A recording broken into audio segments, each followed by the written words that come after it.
আসসালামু আলাইকুম রহমতুল্লাহি ওয়া বারাকাতুহু। আউযু বিল্লাহি মিনাশ শাইতানির রাজীম। ইয নাদাহু, নুন জাবারের পরে কি আছে? খালি আলিফ, অতএব এটা আলিফ মাদ্দা। দাল খাড়া জাবার দা, এক আলিফ পরিমাণ টান দিয়ে পড়তে হবে। ইয নাদাহু রব্বুহু, উল্টা পেশকেও এক আলিফ পরিমাণ টান দিয়ে পড়তে হবে।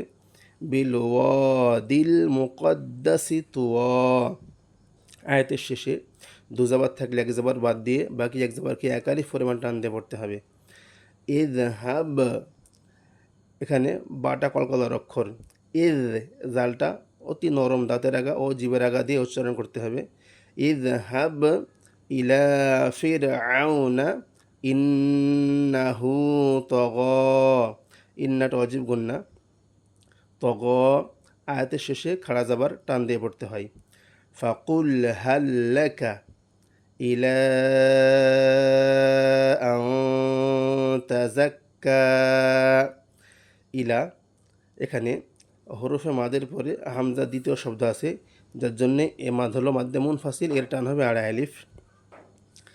আও, নুন সাকিন, তারপরে তা ইক ফরক্ষর, অতএব নুন সাকিনের আওয়াজকে নাকে তুলে এক আলিফ পরিমাণ গুন্না সহকারে পড়তে হবে।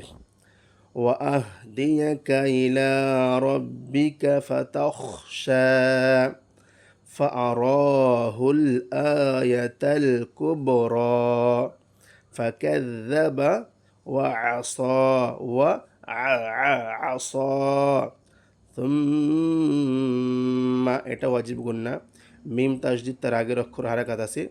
ثم أدبر, আদ, এটা হচ্ছে কলকলা। أدبر يسعى